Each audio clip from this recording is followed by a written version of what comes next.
In 1963, if a driver crashed out of a Formula One race, most of the field had no way of knowing. There was no radio telling them, no flashing light on a dashboard. Chapter 1. Before anyone knew what happened.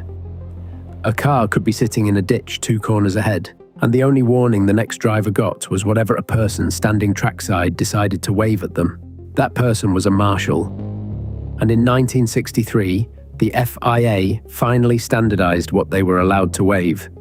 Yellow for danger ahead, slow down. Blue for a faster car behind you, let it pass.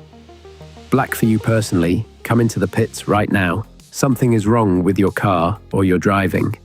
Before this, different circuits used different signals, or no clear signals at all, and drivers found out about danger the same way everyone else did, by seeing it themselves. More than 60 years later, teams have radios, telemetry, and GPS, tracking every car on the circuit in real time. The flags are still there. A marshal still stands at every corner, still ready to wave the same colors introduced in 1963. Because some warnings need to work even when every piece of technology in the garage fails at once. Chapter 2. The buttons nobody wanted to be without. In the early 1990s, a Formula One steering wheel had 2 buttons. One for the radio, one for something else. That was it. A driver's job was to steer, brake, and shift, and the wheel reflected exactly that. Nothing more to press, nothing more to think about mid-corner. Then, one team added a button to adjust brake bias.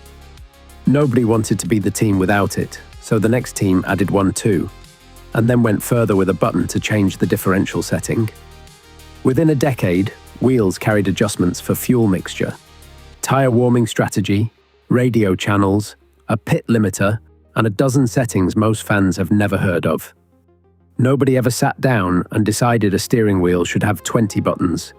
Each team just refused to be the one falling behind, one button at a time, until the modern wheel looks less like something you steer with and more like something you'd find on a fighter jet.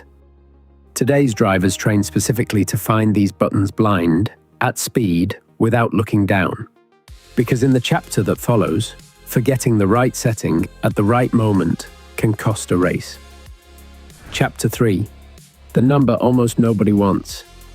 Until 2014, a Formula One driver's car number changed every single year based on where their team finished the previous season. That year, the FIA let every driver pick a permanent number instead, one they would keep for their entire career. Nearly every number on the grid got claimed within days, except one. 13 sat untouched. Not banned, not forbidden by any rule, just avoided. The same superstition that skips the 13th floor of a hotel finding its way onto a Formula One entry list. The number had barely been used across the sport's history, tied in drivers' minds to some of Formula One's worst crashes from decades earlier. For years, nobody touched it. Then, one driver did.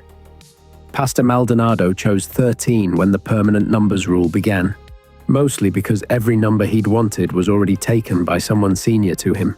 He raced with it for years, and nothing about the number itself changed his results, good or bad.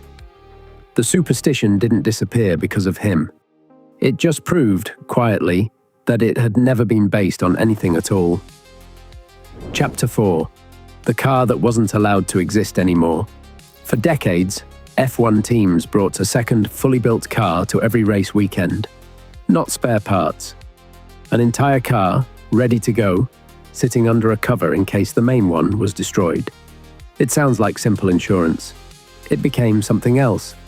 Teams started using the T-car during practice sessions to test setup changes without risking their primary chassis, effectively doubling their track time. Some teams pushed further, using it as a way around parc fermé restrictions, the rule that locks a car's setup once qualifying begins.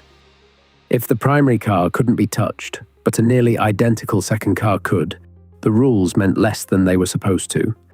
The FIA eventually closed the door entirely. Modern regulations don't allow a spare, fully assembled car at the track at all. If a driver's chassis is destroyed beyond repair during a race weekend, no backup, no workaround, no second car waiting under a cover. The rule that once existed to protect drivers from bad luck got removed because teams turned it into an advantage instead. If this is the kind of story you want more of, the history behind the headlines, the moments that look simple until you actually look, subscribe so you don't miss the next one.